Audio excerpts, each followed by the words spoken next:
Good Monday evening, high school sports fans. Joe Gillaway with the Lingelstown Gazette Sports, and this is Gazette Sports Chat, episode number 54 of Gazette Sports Chat. And we're going to do kind of like a housekeeping episode here tonight, 4 different topics. We're waiting to, we had some technical problems here just a few minutes ago. And there he is, John. How are you?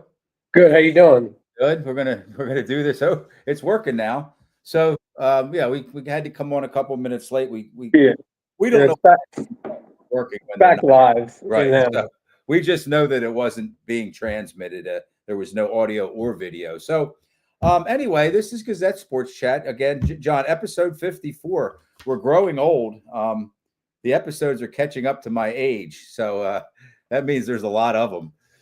So let's thank our sponsors here. Let's thank our Lingelstown Gazette Sports Platinum sponsors, and they are Rickaba's Electric, Payor Apparel, Ted's Bar and Grill, Freedom Financial Wealth Management, the Tire Mart, Team PA, AAU Basketball, Tonino's Pizza, American Legion Post 272, Hoffman Ford, Capital Region Insurance Agency, Modern Imprint, Sam Hartley Decking, Crystal Bob at Iron Valley Real Estate, and Underdog Sports Bar and Grill. Thanks once again to those great local businesses for their continued support of Lingelstown Gazette Sports and our area's student athletes. And just in I guess a couple weeks now, 2 Sundays from tonight, we have our high school football recap show every Sunday night. And this is pretty cool. We have our entire crew back, our entire panel of experts returning from last year. I just used the same exact logo or same exact promotional photo collage as I used last year. That's pretty cool when you get everybody back, you know? Yeah, for sure. And we had a lot of fun, you know, and I guess that's John, you're always welcome to sit in with us. I mean, it's you're good at it, and I know you don't follow football like you used to, but you're kind of bright enough and you stay, you know, close enough to it that if you ever want to sit in and I'm always available if you need me. Yeah, we have a lot of fun with it. So we're looking forward to that. The first show will be the Sunday before the season starts. We'll have like a preview show. We'll talk about Mid-Penn and then some District 3 and then some statewide stuff. And then here's a big get, John. You know what a get is? A get is when you recruit somebody, you get them to do something. Our first opening guest, our coach guest is, you want to guess? Do you know who it is? Did I tell you? Football wise? Football coach, our first coach. Guessing maybe a new head coach.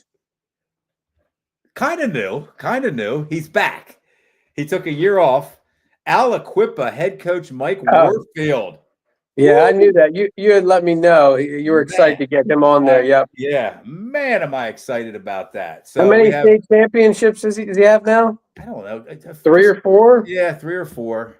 But he's just kind of, you know, not kind of. He's like a man of that community, a leader of young men.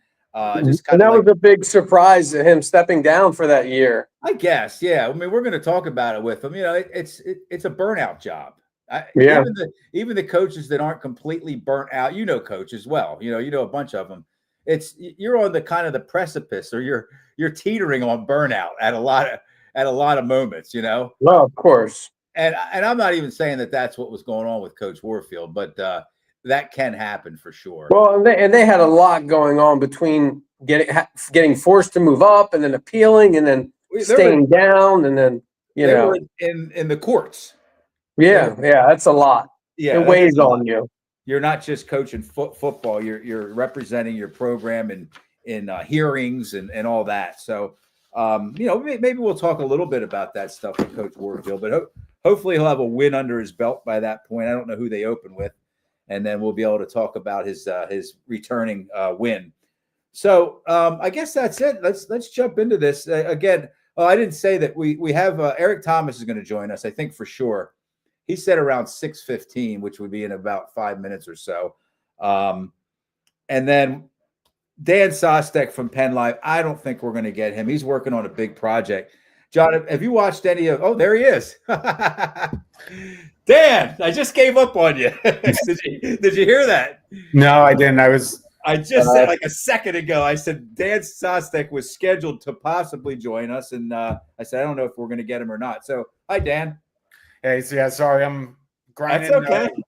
Grinding for a fun story, though. Fun part of our series that'll be up tomorrow that I am pouring over to try to. These, if anyone's been reading Penn Live, we've been ranking the top 25s in each sport of the last 25 years, and boys hoops is up tomorrow, and I'm compiling that one, and it's splitting hairs.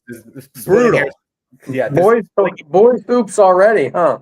Yeah, we're already up to boys hoops. Splitting hairs does not do it justice because it's like there's so many kids after a certain level where it's like these guys are all pretty much have very similar resumes, and you're kind of going off wins and things like that. So I just got off the phone calling the confidant, asking for some more, just set because I've only been here for this is my 4th year, so I've seen 4 years of hoops, and I have a lot of archives and a lot of smarter coaches than me helping me out. So I'm trying to. So Joe, when you start your hoop show, you're gonna have to have Dan on there. I would like to do that, and I'd like to get Eric on. What they're doing, John, I don't think you're following this completely. They're doing like every sport, the top 25 athletes. Oh, that's right. They've been in contact with all the coaches in and the stuff. century from 2000 to today. Right. I mean, swimming and diving, lacrosse, field hockey, boys and girls basketball. Yeah, football. it's a lot. It's extensive. And it's really, really fun for the reader. I mean, that's a great thing to consume, but it has to be kind of fun and gratifying for you and Eric and whoever else involved. It helps you learn. It helps you learn a lot about stuff too, because like I'm familiar with all this stuff, but until you go and do a deep dive and you start reading about some of these kids that you've seen their names, but you don't really read about what they ended up doing. It's definitely a lot of fun. Like I learned a lot doing the girls soccer stuff, reading about all the the Glory Days CV and the Central Dauphin kids before from when I covered and things like that, and going back reading, seeing what coaches think about stuff. Obviously, we're keeping all of the coaches' stuff totally anonymous. They're just there to kind of point us in the right direction. But I mean, when we do stuff like this, I think we haven't gotten too many people. I don't think we've had anyone really upset. We've had a few people who don't know what the mid-pen is because people have responded with, why isn't this Northern Lebanon kid or something? And we're like, well, because they're not in the mid-pen. Dallas down. Yeah. But yeah, I think the thing, it's the same with all-stars and things like that. It's, if you're going to complain that someone's not on the list, point out who should be taken off the list. Dan, I always say that. Whenever we do a list, or if I've been involved in any kind of list, I say if you want to add one, you have to take one out. Yeah, well, right. Saying deserving. You have. I think what's most compelling is or one of the more interesting facets of this is that the 26th through the 30th, or the 26th through the 40th, or even 50th. There's kids on these lists that are left off these lists, not because they're not great. They were great. But you only have 25 in 25 years. That's why we're at the bottom of everyone too. We're also where there's like a little form people can fill out and submit a case for who they think we missed, and we're gonna run like the the reader's choice for players that we might not have mentioned, because it's like you're never gonna hit all of them, especially we don't have anyone on the staff. I don't even think Epp was working here 2000 to 2004 or whatever, but he might have been, but it's few and far between people who have had eyes on the mid-pen for 25 years. So it's a lot of, but yeah, it's been fun to compile. No one get too mad at me though, because I mean that's going to be a whole nother show we can do, Joe. We're going to do a couple shows. I mean, the couple of swimming and diving and lacrosse, and some of them are kind of beyond me, or they're just not in my wheelhouse. But I can tell you, football. Epp had a huge document of people he was working from, and it's like he's cutting NFL players from that list because it's just there's a couple of players. I saw a player that I thought, I love what Eric Epler does, and I'm not saying Eric was wrong either, but there was one that was kind of omitted that I thought, oh my gosh. But then I looked at the players that were on the list, Dan, and I'm like, you got to kind of understand that, again, who am I going to take off if I'm going to add that guy? And that's kind of the $1 million question. So, Joe, real quick, did you go over the sponsors? Did I miss that? I went over them the second time, didn't I? I don't know. I wasn't did. here early. Yeah, no, I did do the sponsors. Thanks, Okay, John. and you did the outline of what we're talking about tonight. No, I'm going to tell everybody that right now. We're going to first talk about Central Dolphins in need of a new boys head basketball coach. Coach Wayne Fletcher resigned just days ago. We're going to talk about there's an update on the shot clock issue, the basketball shot clock issue, and I could say the lacrosse shot clock issue in the state of Pennsylvania. Talk about a few transfers, to notable transfers, mostly football. And then a private school student, parents are suing the PIAA. This isn't the first time this has happened. For them to be able to go to one school and play a sport at a different school. And there's more to it than that. I mean, if anybody that just heard me say that, they probably think, well, what the heck's that all about? They do have a case. Let me just put it that way. So anyway, let's start with Coach Wayne Fletcher. And Dan, you cover boys high school basketball, so you've covered him for most of his. Have you been around for 7 years yet? No, I always tell people that my first game at Penn Live was Stone Saunders' first game. So four full years. So I'm literally just 4 years now. So you've seen the more than half of Coach Fletcher's career, and you've seen him do very well. Yeah. I want to start by saying the Central Dolphin basketball is kind of 70 years old. Okay, the school opened in 1955, so we have kind of like a clean 70 years. Coach Fletcher was there for 7 seasons, 117-50, which is 70%. He averaged just under 18 wins a season. Second most amount of wins in Central Dolphin boys basketball history, behind Skip Thorne, who was there 19 years. So it's hard for a 7-year coach to have as many wins as a 19-year coach. One of only 2 Central Dolphin coaches in history with a winning percentage over 500. There's been some lean years for Central Dolphin basketball, Dan, just so you know. Yeah. They haven't. I mean, there were some lean years right before Coach Fletcher took over. And he won a mid-pen. They were going to another mid-pen the year COVID hit. He went to a District 3 final just last year, finished 3rd in districts in 2022, qualified for 6 PIAA tournaments in 7 years. And that's just unheard of in the Central Dolphin boys basketball realm. Commonwealth championships, Joe? He won outright and one shared. Right. That's good. And it's kind of, it's kind of really good, because if you ask Coach Randy Gambalungi, who's a friend of yours, John, he'll tell you the Commonwealth championships seem to be a little tougher than, for sure, than sometimes a district championship, you know? Right. So anyway, all in all, let me just say this: he'll be missed. Coach Wayne Fletcher will be missed. And, you know, I kind of live in this high school sports, realm and world. And there's just so much negativity surrounding everything and everybody. I didn't see one negative thing, one negative comment, one negative. People really like Coach Fletcher. We're going to miss you, Coach. You're the best.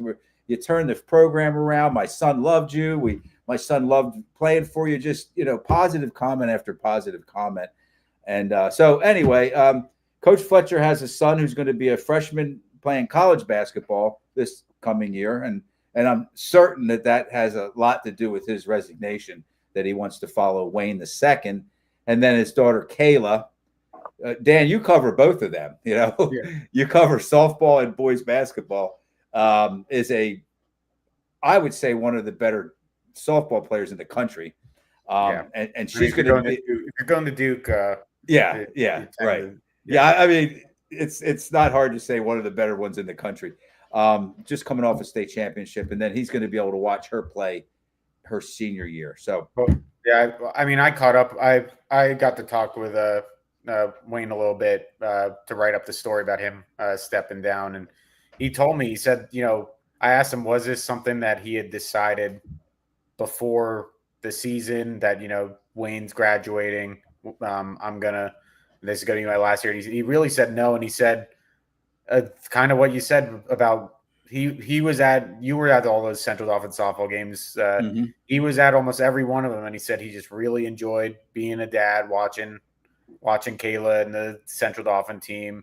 And I thought it was a really cool thing that he kind of talked about how he coached his son, right? But he talked about how when he was coaching his son, he was still the coach. And, you know, if Wayne II hit a big shot or scored 1,000 point, he was happy and excited, but he also, you know, had to treat it like it was just another player in his head to kind of keep with being a coach. And he said he just didn't want to miss, you know, he wanted to kind of be a dad to, you know, his son as he gets ready to play Division I hoops and, you know, enjoy Kayla's final year in high school. And I know they've been traveling all over the place. I don't know how that like pretty much all these softball families now, they travel so much during the summer all over the country. Yeah. But it must be fun when you have, you know, when your daughter's as good as Kayla is. So it sounded like it wasn't necessary.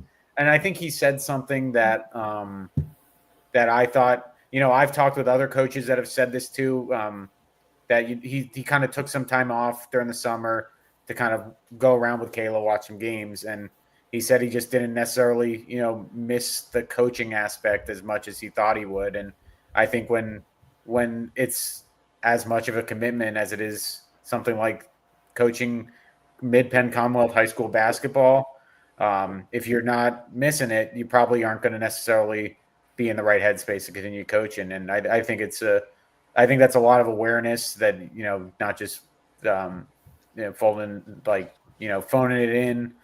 But yeah, he also endorsed I know you probably get to a little bit, but he wholeheartedly endorsed someone to replace him, and that's assistant coach Jordan Watson. Right.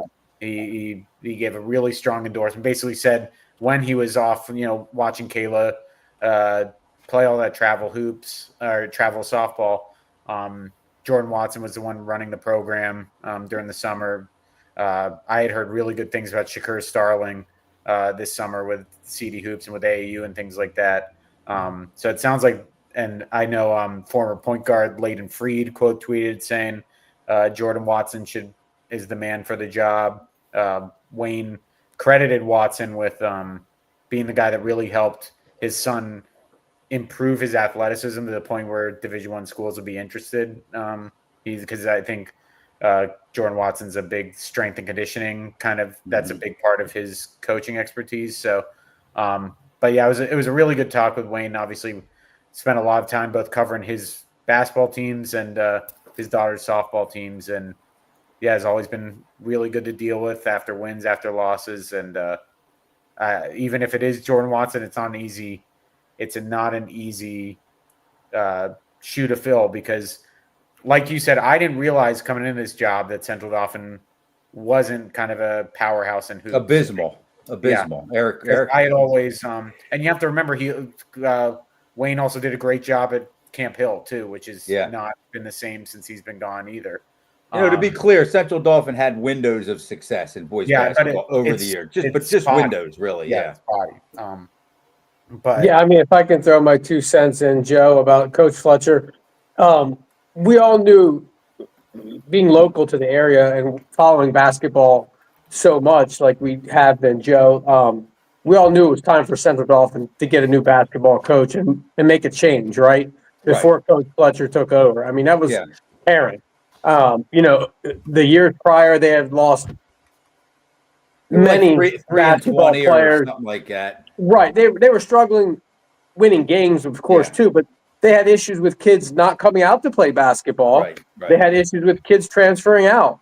Yeah. So, you know, Coach Fletcher stepped in at a time when it was needed for CD to turn their basketball program around, and he had a lot of talent coming in. Yeah. And he kept them there, and he coached them, you know, to their potential, and they won a lot of games. He had a lot of success, and you know, that's evident in his record. I mean, you know, the one coach that has more wins than him had a losing record, you know, so it's like, you know, he had a lot of success. Only two coaches in Central Dauphin boys basketball history had winning percentage over 500, and the other one only coached for, it was Marty Hassenfuss, and he coached for just a couple, 2-3 years, 3 seasons. He had 3 successful seasons though, 69 and 24. Coach Fletcher won 17 and 50. And the one thing I wanted to say about it, I think I mentioned like the kids really liked Coach Fletcher a lot and responded well to him. I have friends whose sons played for him. My friends liked him. My friends' sons liked playing for him. But I watched Coach Fletcher on a senior night, and everybody I think knows what senior night is. You recognize all the seniors, and I remember a couple of the seniors that really didn't play much. They were kind of 2020 guys, end of the bench, or they weren't in the rotation. And when those guys went out to receive, there was like a big photo with your jersey, whatever gifts. I looked over at Coach Fletcher and he had tears in his eyes, like real tears, and I could see how much he loved those kids and how much those kids meant to him, just being part of the team. And, that's what it's all about. It is all about winning and being a star and being a stud and all that. But if that's not meaningful to you, these other guys that are spending hours and hours and hours of their lives, for 3 or 4 years with you to help your program get better, and you don't recognize that, there's something wrong with you, and Coach Fletcher did recognize that with these guys. So, and I also think you can't say enough about the success he had when he added the Commonwealth. I think the Commonwealth's always going to be good, but it has different kind of contours of who's good at what time and everything. But especially these, the 4 years I've covered, that top of the Commonwealth Division, when you're going up against, not only is it the players, but you look at the coaches that he's going up against every single night. You're going against Sean Treffler, who, for my money, I don't know if there's a better coach in the entire state. Oh man, he's good. Than Sean Treffler. Then Coach Vespignani from Cumberland Valley, another one of the absolute best coaches in the state.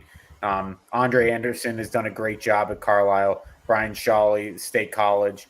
Other coaches will tell you that Shawley's as tough as they come at going up against. It's so for the consistency, through 2 different cores at Central often too, because there's the one core with Donovan Hill, and then there's the second core with his son Wayne leading the charge, and for them to be that good the whole time.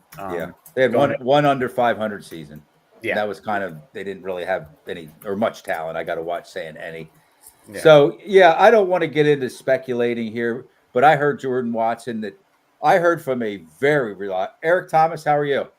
I'm good, guys. How are you? Can you tell we're on a roll here? We still got plenty to talk about, Eric. So we'll bring you in just in a second here. I heard from a very reliable source, not that Jordan was going to get the job, but that the kids respond very well to him. They like him a lot. They play hard for him. The parents like him a lot. And that doesn't, I will say this. Athletic director Chris Hunter knows how to hire coaches. Okay. He's been around. I think he's in his 9th or 10th year. He's hired some really, really good coaches who've had a lot of success. So I trust that he's going to hire, who knows if you hire the right person. There's so many coaches out there, but I trust that he's going to hire somebody that makes sense. That's a good fit for the program, for the school. Go ahead, John. Any other names been thrown out there, Joe, yet? Have you heard? There's a name that was thrown out that I just don't even want to bring up. Well, I will bring it up. It's not my name. Jeff Hoke from Central York. I heard from a not somewhat reliable source. Not nowhere near as reliable as the one I just mentioned. But if it's Jeff Hoke from Central York, it's good for us in the media because I've only interacted with him a couple times, but he is an unbelievable quote after games. He seems like a tremendous guy. He's done a great job at Central York. But I would think, at least for this year, it'd be hard to pass up Jordan Watson, given that they still have a big core of players from this. Like, I think this team could still be very good this year. Like, I think it's a really good job. Everything I've heard about Shakur Starling is that he is about. Joe, was the job posted? Do you know? It was posted immediately. I'm sure. I mean, it's one of the most highly desirable basketball boys jobs in the Central PA area. Right. I mean, there's going to be people applying. I'm sure. I had some friends of mine kind of giving me crap because I called it an elite job. And they said, it's not an elite job, because it's Central Dauphin, it's boys. But it's for this area, even this district, which is a lot of teams, like 119. It's an elite job. Yeah, for sure. I think it is. Maybe it's not up there with maybe Roman Catholic, and there's other more elite jobs, but it's a pretty darn good job. Well, as simple as it is, you get 2 more years of Shakur Starling, and you have Jelani Easter back this year. So that especially with the graduations from a couple of the other teams, you're in really good shape to probably step right in and compete for another Commonwealth title, which when a coach leaves on their own accord, it's not always the case, right? Because I think that was probably the toughest part about Wayne leaving. Leave the cupboards dry a lot of times. But that was probably tough part for Wayne leaving was that there is still a lot of talent on that team. And Khalil Roberts too is another really good player. During his whole time there, they basically have never really had a center either. I would say Donovan Hill was sort of one, but didn't really. He kind of played more like he didn't like being a center, right, John? No. John knows Donovan very well. He liked being a perimeter guy. I've known Donovan since he was 9 years old. Yeah, John knows him well. He liked shooting those threes. So let's. I want to be clear. I'm not saying that Jeff Hoke is even a candidate. That's not me. I was kind of transmitting or conveying what I heard. Okay, I did hear from a reliable source. Jordan Watson's maybe a higher on the list candidate. Eric, do you know anything about what we're talking about? just what's been on the text and stuff? If you're going to base it on what happened the last time when Wayne took the job, they had people knocking on the door to get in there, including some past names like Jimmy Rao and some other name guys that were there. So I Vince think a lot Rogers, of people, Joe Bresci. Yeah, everybody was trying to get that job because I think everybody knew what was coming down the line as far as talent and what the opportunity was going to be. And if you're looking at it I look at it from 2 ways. Like if there is any possibility that they might entertain a guy like Jeff, if he wants the job, it's his to lose. His record speaks for itself. Yeah, state champ. Not saying that he does, but it fits what he might want to do at this point in his career. Central York is, the well's not dry, but last year was their probably their last best chance for a while. So, he would inherit a program that's much like Central York was on the come up as a whole. So, he would have a chance to replenish that. But this late in the year where open gyms are going to be starting, in a couple of weeks when school starts and all that, you probably have to keep it in-house. And, I'm not as connected to the CD program as I was when I lived out that way. But just knowing that if people hear that there's somebody who might be sort of like the prime candidate for it, probably less are going to apply for it this time around. Right. But I think a lot of guys might still throw their name in the ring just to keep their name out there. Some of those names that when Wayne got the job 7 years ago, some of those names now, you're talking 7 years later. And while the knowledge of the game doesn't die from those guys, their want to go for 30 games might. That's a great point. Yeah, they might not think like, I know Jimmy Rao really well from when I covered him when he was the head coach at Cedar Cliff. I've known him for years, but does he want to jump back in now that it's 7 years later and go through the grind and build the program? Maybe he does. I don't know. If he does, he can apply for it. But I just think some of those names from the past, when Wayne first got hired, I think some of those names are there won't be as many this time because guys are going to think to themselves, well, I'm now 7 years older and my chance was then, and maybe I don't want to do this now, or maybe I don't want to do it at the level of program that CD is right now. We'll see what happens, but it seems like they have a pretty good idea what they're going to do. Yeah, and to be clear, Wayne told me he's done coaching at least at the high school level. So I don't think this isn't just I'm gonna see my kids play college sports or whatever. It sounds like he's good with where he's been, because like Eric's saying, it is not an easy job and it's not like you're getting paid like a college basketball coach or whatever. $9,000 or something like that. You're getting a stipend for basically a second full-time job. Right. So it's a lot of, and especially now with, this has been brewing for a long. Transfer's always been part of the game or whatever, but it feels like being a coach at any level of any sport now is getting harder and harder. And I imagine that it's going to be a little bit of a different. You have to be ready for what it's like coaching in 2025, which I thought Wayne was always very good at. The last thing I'll say, last two things. I just want to, I'm going to post. I did a full length interview with Coach Fletcher before. It was the first time I ever met him at St. Thomas Roasters when he first came over. Before he coached a game at Central Dauphin. I'm going to post that. It's a good interview. It's really cool. And I also just want to say thanks for the 7 years, Coach. I know the whole family, his wife Tricia, daughter Kayla, we mentioned, Wayne the second, and they're just great kids. Awesome wife Tricia, and so they're just an awesome family. I wish you all well. So how about the shot clock thing? We got one step closer. We just did this, John, a month or 5 weeks ago, but Yeah. we're a little bit further along now with the shot clock in basketball, boys and girls, high school basketball. Dan, I'm sure you stay abreast of this stuff. I was actually again on the PIAA does a like a Skype meeting I think it's every 8 weeks, something like that, and they talk about like the issues du jour, the hot issues, the more relevant issues, and then they allow this is for media members, and they allow the media members to ask questions, and I think they're pretty kind of open about it, and they make themselves available. So the shot clock has gotten a step closer to becoming a reality. They went against the PIAA. They went against the steering committee's recommendation, who voted a collective no, okay, to the shot clock. Now, a steering committee is you send out requests to different schools. I don't know. I don't think it's to all schools. I'm not sure. Eric, do you know when you send out? I think the steering committee, it's a handful of schools, and one school might let the head basketball coach respond to it. Another school might let the athletic director. So it's not an overly organized thing, these steering committee requests. I think they did like 15 or 16 in each class when they surveyed them. All right. There might have been a little less, it's like it's 6A because there isn't as many schools as some of the other classifications, but Right. It seemed pretty unanimous that guys were, teams were in favor of it. There was a story, I think it was in the Trib back in middle of July when this all first started coming out. And if I remember right, I think they said that there were 13 or 12 6A schools, and all of them said that they were in favor of it.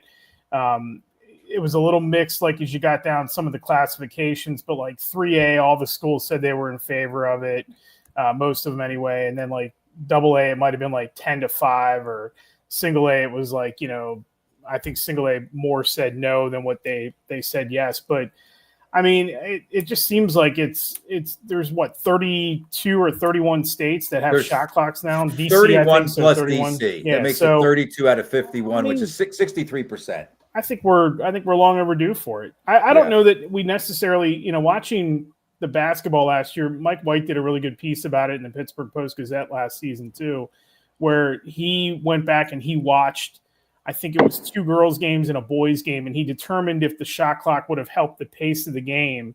And in 2 of them, he said no. And then the other one, he said, yeah, I think it would have been the right thing.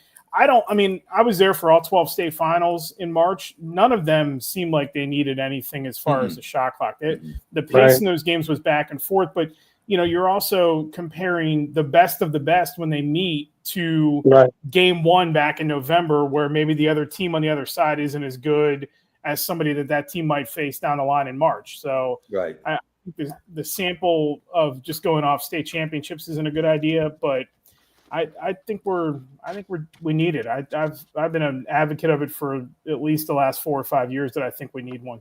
It would start next year, not this year, the following. That gives everybody a chance to just kind of let reality sink in, to buy shot clocks. The shot clocks would cost an average, the window of what they would cost, $5,000 to $15,000 for 2 clocks. Now, yeah, no surprise that District 12 was all against it too.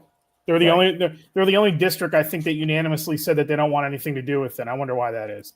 And here's a question that I asked. think there's 2 years, not this year, and then there's 2 years in the middle, and then it'll be the 4th year. Okay, it would be the first year of a new cycle. So that's 26, 27 then. No, 28, 29 is what they're saying. 29, okay. Okay, I'm sorry. Thank you, John. Yeah. So it would be after this next. It would be there's another cycle, and then it would start. Okay, so you're right, John. But here's a question that I asked Dr. Bob Lombardi, and I said, well, what about the schools that play? Because it's for varsity and JV, not freshmen. Okay. And I said, Dr. Lombardi, what about the schools that have JV games going on while there's a varsity game going on, which they do that when you travel long distances. You try to get everybody off the bus, let them play at the same time, or the In the games auxiliary gym you mentioned. in the auxiliary gym. Yeah.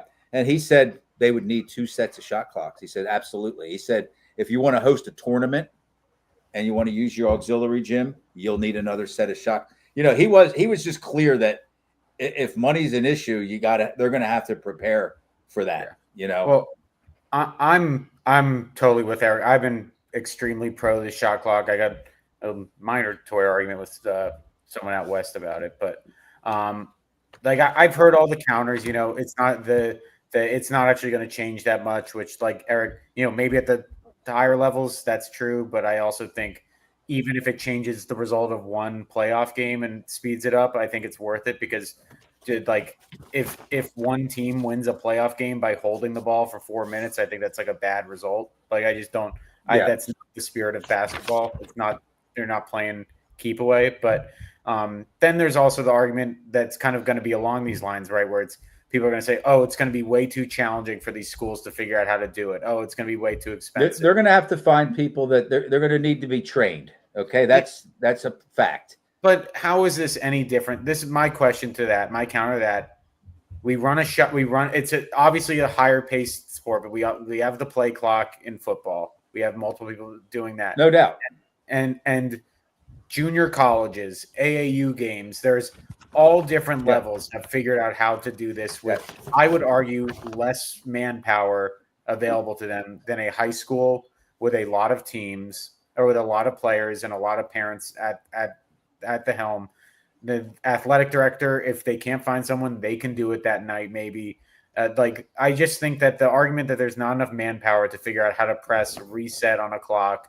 And if they screw up a couple times in the first year or two, they screw up. There are plenty of other screw ups in basketball games. There are screw ups with the regular clock. Mm-hmm. When a screw up happens with the regular clock, you know what happens. The referee blows the whistle and they figure it out. Yeah. And they keep play going. Yep. It's not going to be perfect the first year, but I think people will be better off because of it. It would be 35 seconds, by the way, the shot clock. And then the last thing I wanted to mention too was that lacrosse will probably follow. Okay, that's for another different show conversation, but lacrosse will more than likely follow. And the only thing we're going to get, I think, guys, is some pretty awful buzzer shots. Like, you know, at least while these teams are transitioning over to dealing with this. But, you know, that's for the coaches to coach them, you know, and to get them prepared. I mean, you see that in NCAA college and in pro. So, I mean, yeah, they're going to have to get used to it. No, I'm old enough to remember when they started using the shot clock in NCAA. I've been a North Carolina Dean Smith fan. 4 corners. I remember in the I'm actually reading John Feinstein's book about Valvano, Coach K, and Dean Smith. It's talking about that, and the good teams never got any worse, and the worst teams never got any better. They just after they implemented the shot clock, it just changes how a game looks. It just changes how a game looks. So yeah, I think he had a great point. Eric Thomas, you know, the high level state championship games don't seem to be affected too much by that. And a great point by Eric there on that. But I can't remember the last state championship game where you saw somebody holding the ball. I'm just thinking about maybe towards the end of the game. Right. Yeah. Right. Maybe towards the end of the game. But then you were fouling anyways. So I mean, how about that also, Central Dolphins Central York game last year? I know that's a district final game. But man, that was just like up and down like a ping pong ball. And I mean, you wouldn't have anything close to a shot clock issue there, you know. During the regular season, this is going to help. The shot clock is going to help player development also. You know, it definitely is. And also it's going to allow for probably more kids to participate because you're going to get more kids running out of, you know, wind. Yeah. That was what I was arguing too was, you know, I said that this helps the kids that are going to play at the next level because I get it. These kids play AU and other sports or other basketball where they're having a shot clock, but I just think having more high level games where you're playing with the same set of rules that you're going to be playing with at the next level is a positive. And Right. the counter that was, well, only 3% of athletes are going to play at the next level. Why are we catering to them? And as I thought that was a ridiculous count, because Yeah. it's like we should be catering to them, because that's like that's there. I mean, whether you like it or not, they're the people that this is like the most important, like that this level of hoops is the most important for. It's about getting them ready for what they're going to be doing for the next 4 years. So, Okay. So good, smart talk there about that. And we'll keep doing this. We try to do one of these housekeeping shows every month or so. And once they get past the second reading and as this progresses, we'll talk about it again. So we got 2 more topics here. And I want you guys, whoever's watching, viewers, hold on till we get to the 4th topic. We're going to talk about transfers, football transfers. We're going to name some names, and they're out there. You know, we're not revealing anything, and it's not like page 6 of the New York Post or anything like that. But there's some really prominent transfers out there this year statewide. Most of the ones that I'm familiar with are locally, but I know that Eric knows more than we do about a couple of these names. But before that, we're going to talk about this lawsuit. A State College area family, Center County, is among the plaintiffs in a new lawsuit against the PIAA, claiming that its policies unlawfully prevent parochial school students from participating in public school sports. Is everybody aware of that? Does everybody know? John, I know that you're aware of that because we talked about it.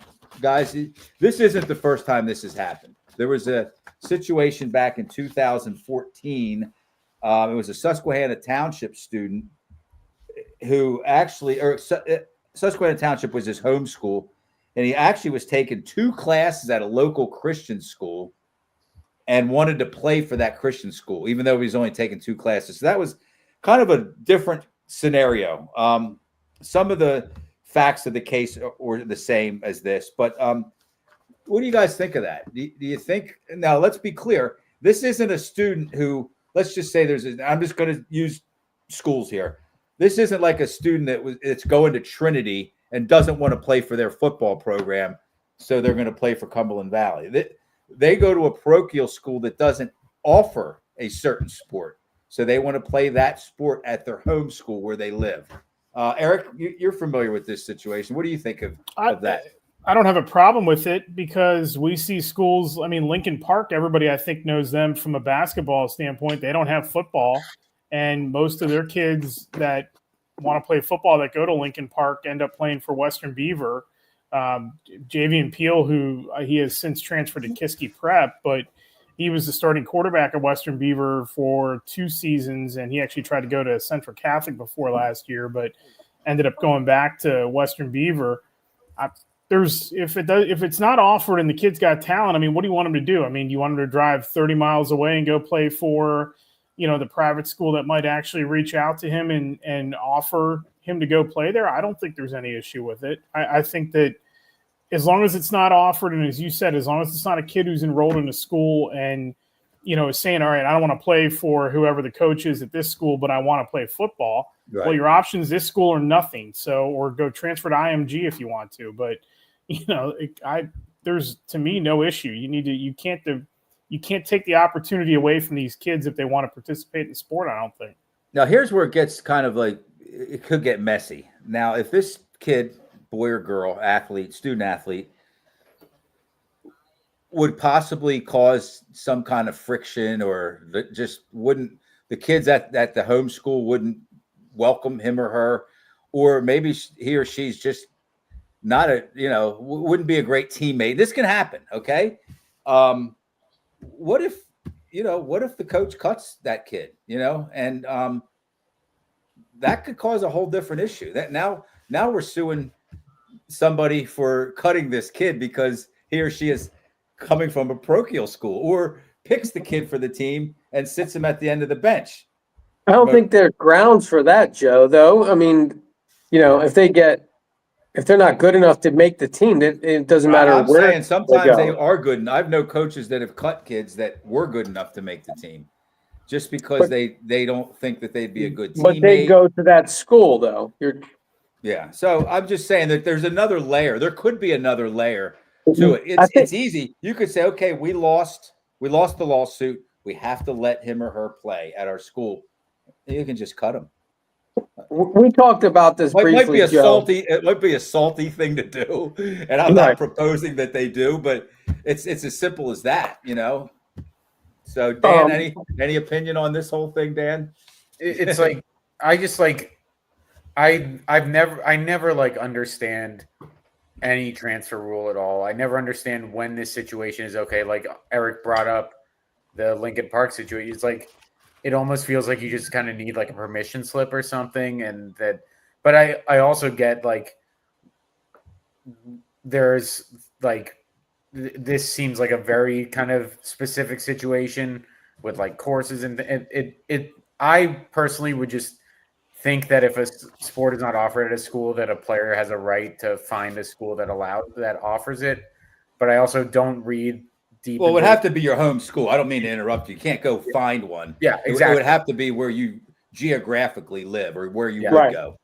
But a lot of times the PIA's counter is just going to be like I mean when they always talk about the private versus public debate, they always talk about there's like actual legal. It's beyond like rules and is actually like written into law or whatever, and that's their Right. defense that this is a legal thing. Yeah, I like on the face of it, I think it should be like it wouldn't be an issue at all, but you never know with this kind of stuff, and you never know if you're getting the full story either. Right. Okay. Right. So So, that, Joe, real quick, Joe, Right, on that John. subject too, because we talked about this briefly, Joe. The PIAA has in its bylaws or whatever that homeschool kids can play for their home school, right? And charter school kids also, but it doesn't apply to private or Catholic parochial schools. Okay, yeah, I noticed So that this lawsuit that's where it gets uses gripped. that term, that specific term, That's parochial. that's why they're denying the request Okay. But is there really that much of a difference? And this is what I was saying to you the other night. Is there that much of a difference between a kid getting homeschooled or at a charter school or a kid that's at a Catholic school that doesn't have that sport or any sports programs offered? That's for the courts to determine, I Right. guess. And, you know. and from our panel here, the three of us at least, I don't know about your opinion, Joe, but we're all on the same page saying let the kid play if the sport isn't being offered at their school. Right. Yeah. Okay. All right. So we'll keep an eye on that too, and let's head down the home stretch here. This one's going to be a little juicier. And again, we're going to talk about some transfers just because they're big time names, big time players, athletes, and this stuff's already all out. So we're not releasing it or So is anybody here entirely against abolishing all transfer and recruiting bylaws? Okay, I didn't think so. I'm starting to see a lot more of that, like the let them play. Oh, let the kid play. Oh, like no matter what the circumstances are surrounding recruiting or transfers, I'm seeing a lot of adults that they're acting like the PIAA is just picking on these kids and it's mostly the parents. The parents are making bad decisions for their kids. I think they're not following. They're not, I think, Eric, were you involved in that conversation? Yeah, you were. We were texting like last week, get a feel for what kind of transfer. Is this going to be a clean transfer? Is this going to be an allowable transfer? Or is this going to be something that might get caught up in the courts or get caught up at the district level? Or I think a lot of times these parents are just transferring the kids, taking like Eric a shot in the dark.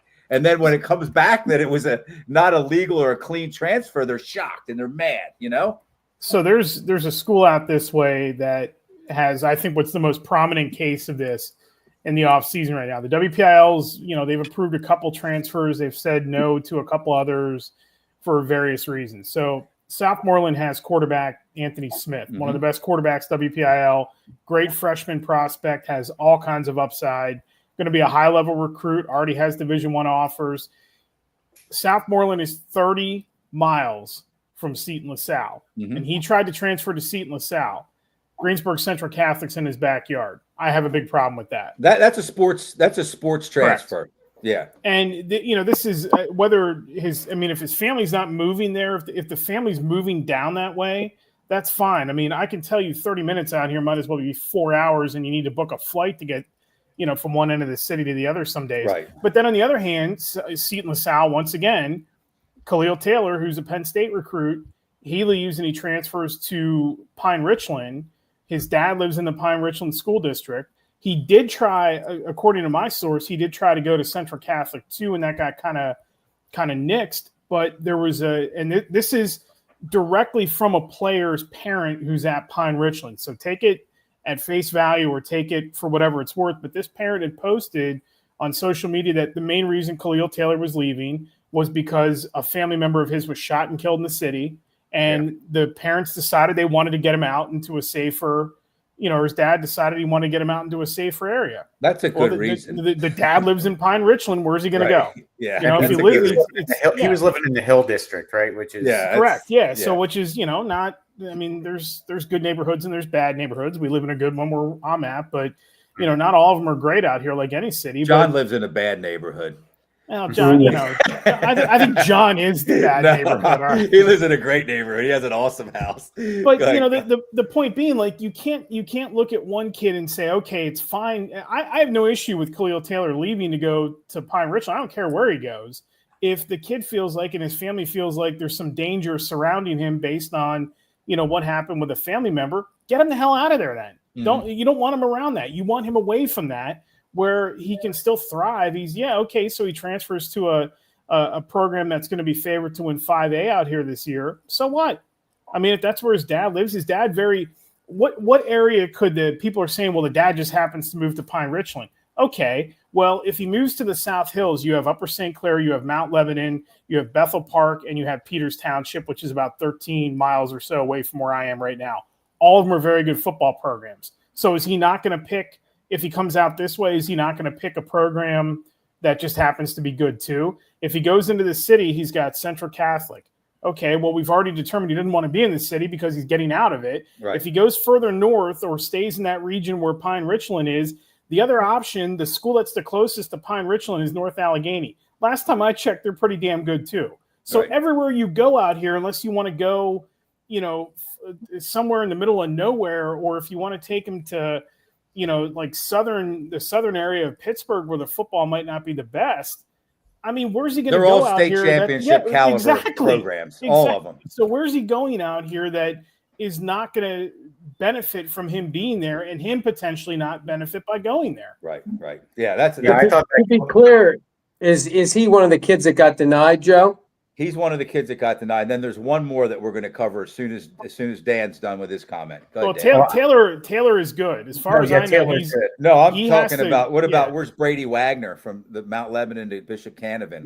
He was denied. Correct. Okay, his that's transfer the other one was denied. And that got like juicy on social media. But I mean, the Khalil Taylor thing, I was following that, and I saw some people scoffing at the same thing you pointed about the Pine, and I just thought it was ridiculous. Thought like. It's no one's place but their parents to determine if they feel the kid's safe or not. And if you're going to be cynical enough to be like, hey, they're just lying about that, they're just using this as an excuse to get them to a better football program, that's your prerogative. You can do whatever you want. But I don't think that was in the championship last year too. They were in the WPL championship last year too. So it's not like he's leaving a program that went 1-9 to go play for a potential state champ. Right. I mean, Seton LaSalle on paper anyway should be pretty decent again this year, but they just played for a title last year. Right. And he's already got a Penn State commitment. Like, does it really matter that much where he's going to be playing? Like, he's already headed to Happy Valley. It's not like you can be like, oh, he really wants to win a state title. It's like, sure. But it's like, I feel like a lot of times when these kids transfer, it's to build up their profile so they can get that Penn State offer. Right. Or something. Right. Great point. It's like the Khalil Taylor thing. I thought was like the discussion around it was ridiculous. I agree. The Anthony Smith one's a little more nuanced. So then we got Brady Wagner. That's the last one that I had written down here. That's gonna, I guess that'll go to the PIAA level now too, right? Or is it? Well, he got denied at the local both level. Okay, but I think that they still have the chance to appeal that. And that one I don't know. And the problem that I have with the whole thing is like ultimately it comes down to hurting the kid. But in the PIAA's defense, if the PIAA isn't telling these kids to make the move, That's right. they're trying to do what according to what their laws are. And we've had this conversation before back when we did the basketball thing with the coaches and all that about the private and public thing. But I mean, it's everybody wants to say, well, the PIAA is not going to approve this and not going to do that. They're not the ones telling the kid to transfer. They're not the ones saying, hey, you should go to this program or nudge, you need to go here. Yeah. The family's making those decisions. Well, if the family isn't careful in what they choose, I think the only way you can really flat out just not use the recruiting thing, and I hate to use him as an example because it's another can of worms, but it's like Dante Sheffy. Mhm. I mean, he's going 80 miles away. So what is he's going back to the school that he came from. Yeah.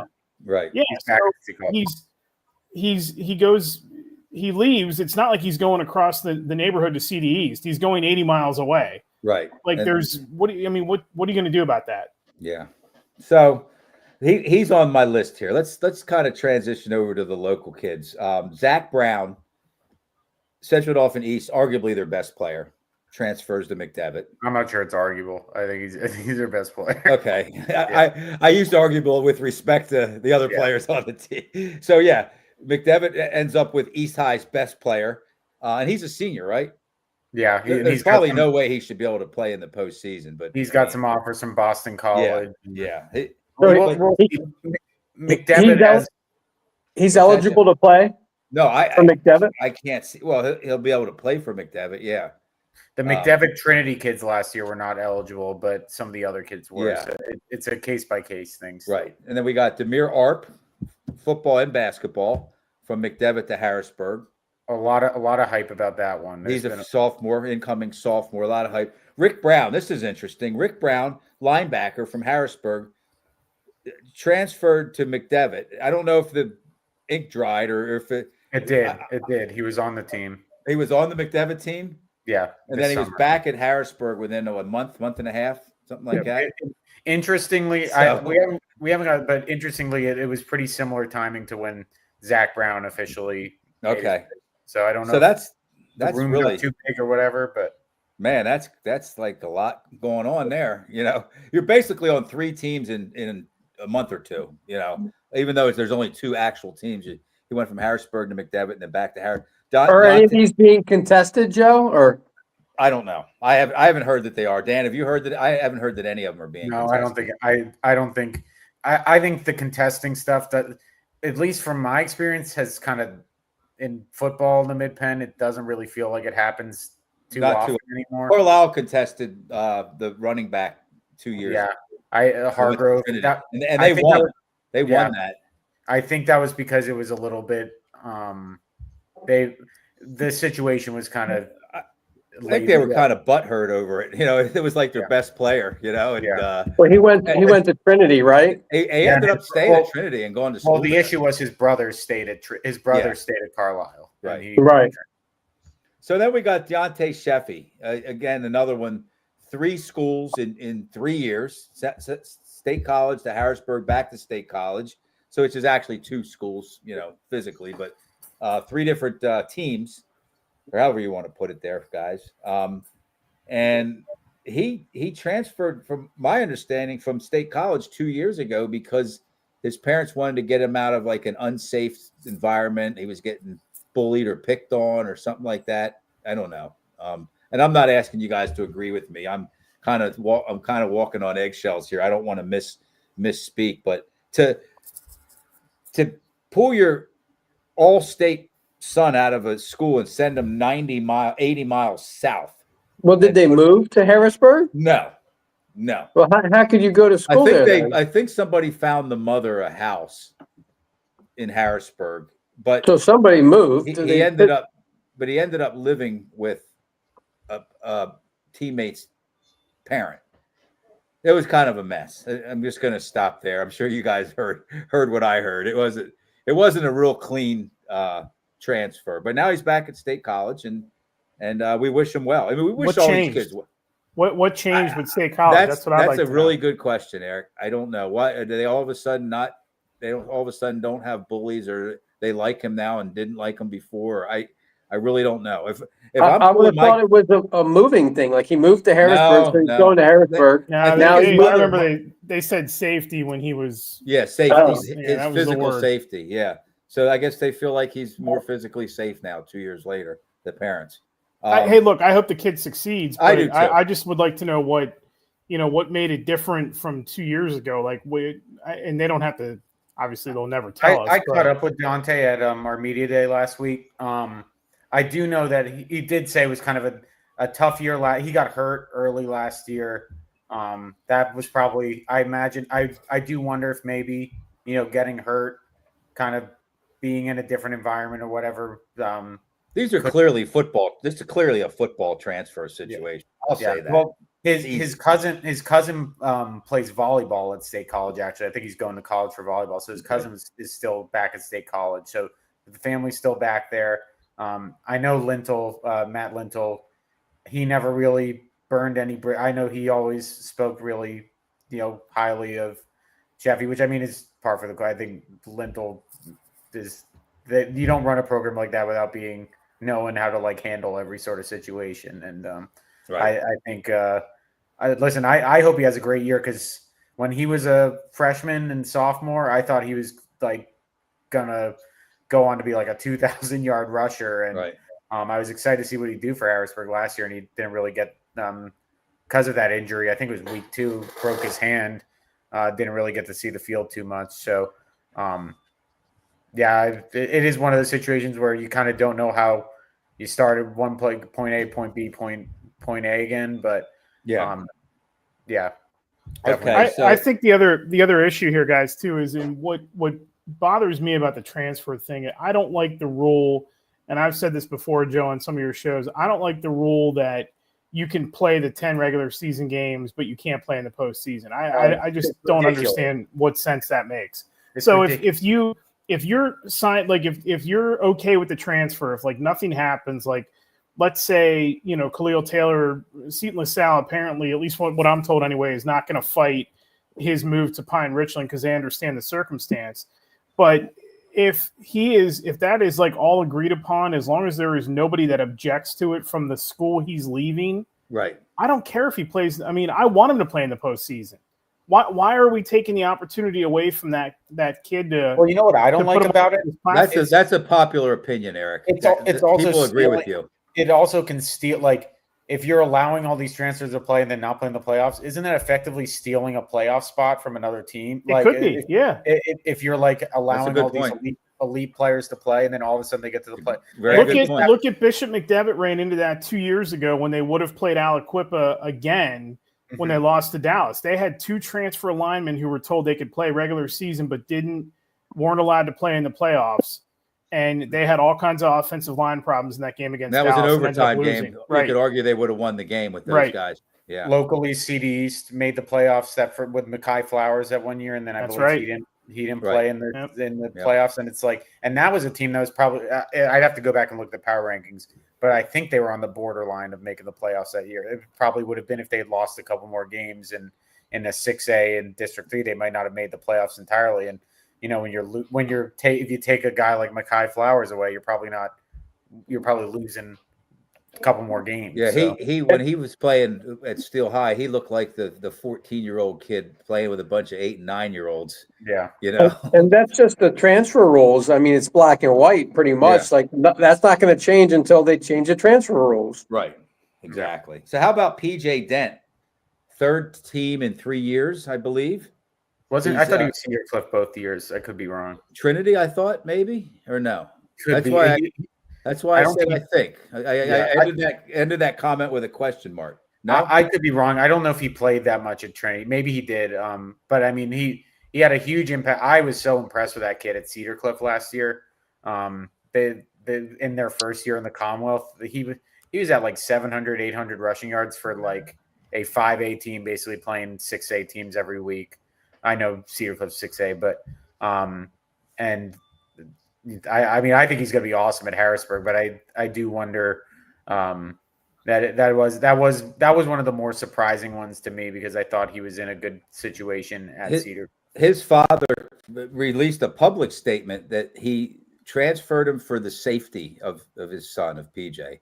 Like there was something dangerous about him being at Cedar Cliff or living in Camp Hill or something like. And I mean that was on Facebook. He made that. It wasn't like a public statement like in Penn Live or something. But I don't like down on that stuff because you never know. Like you never know. Maybe people were picking on him. If there's ever if there's even a chance like any of that stuff is real, you don't want to be doubting it. That's a great point, Dan. Yeah. I'd rather be safe than sorry with that, but which is why like the whole transfer stuff gets so complicated because you could be cynical and be like, oh, people know the correct term to use you're right to transfer, but you also, if it's really happening, then you should transfer because you should be looking out for your kids. So. Okay, so then there's two more, and then I got to kind of wind this down or wrap this up because I'm going to be on another podcast at 7:30 with my friend Bill Bostic. You remember Bill, Eric? Oh, good Lord. He's back. He's been dusted off. He's back. The mayor's been dusted off. Yeah. Actually, just one more, and this is a kind of a no. There's two more. This is kind of like a cleaner transfer. Mason Wydra is going back to Central Dauphin. He's really good. He went down and played for that IMG, kind of like their JV. The IMG has like a second tier. He's a good wrestler too. Yeah, he's a great wrestler, and I heard he's a heck of a linebacker. I'm sure he probably plays fullback or something. So I think that was a question we had before about going to prep school and coming back to public. So that is allowed. It almost has to be. I mean, I guess so. I mean, but as long as he's within the age range. I only mention it because he's a transfer, and he's transferring into Central Dauphin. He left Central Dauphin 2 years ago, and he's coming back now. And then the last one. Good. Welcome home, by the way, and anybody else that wants to, I don't know if we got a couple of like Washington Commanders or Philly Eagles that want to play at CD that have eligibility. Yeah, they please go play for the Rams. We need some help. And then Reese Brown, just a basketball player, but a good one, a really good one. I don't mean just. I mean he doesn't play football. Transferred from Trinity to Harrisburg. Yeah, and he's good. He's good, and Harrisburg's going to be better in basketball this year. So. Harrisburg got some players this year. We got a lot to talk about in basketball, Joe. That's the thing going through for doing this project that I have to finish up after we hop off here. The top 25 of the last 25 years. It's like, man, I miss some really good Harrisburg basketball from because pretty much since I've started working at Penn Live, it's been down years, and you go back and look at all guys like Jihad Roberts, Jihad Proctor, Quincy Roberts, guys like that. It's Dan, Kirk Smallwood won 9 district championships in 22 years or 23 years. That's a lot. I mean, and when you win 9 district championships, you've had a lot of great players in your program, on your team. So, guys, thank you. I'm glad we were able to treat that last topic with kid gloves. Maybe I said a couple things. I just I feel like you have to question some things every now and then. That's kind of my job in this situation to question them. So, but we wish all those players well. We wish them health, safety, wins, lots of wins, that they're able to enjoy whatever portion of their career they have left. And if they want to play at the next level, we wish them well with that too. So, fellas, thank you so much. That was a great show. You guys are very smart guys, man. That's why I bring you on. And you're fun. And then let me just run this back. Look at that crew. Oh, and Eric, I think I told you we do have Mike Warfield coming in week 2. Yeah, that's going to be exciting. Yeah, that's going to be exciting. I'm very happy he's back. And I think he's going to – that year off, I think, is really going to get him refocused and rejuvenated. And Aliquippa maybe doesn't need like that breath of fresh air because they were fine last year till the playoffs. I think we all sort of knew that they were a little bit, off in some areas. But, I mean, he's the man. He's, I think, the best coach out this way, and I'm thrilled that he is back. I hope we get a chance to get a couple of his games in this season. Great for high school football and for that community for sure. John Velios, thank you so much. Thank you. Get back to work. You got a lot going on with your best top 25s and no one yell at me. Yeah, no, you're up against it, buddy. That's not easy. Eric Thomas, thank you very much. Take We care, really guys. appreciate it. Have a good one, guys. See you guys.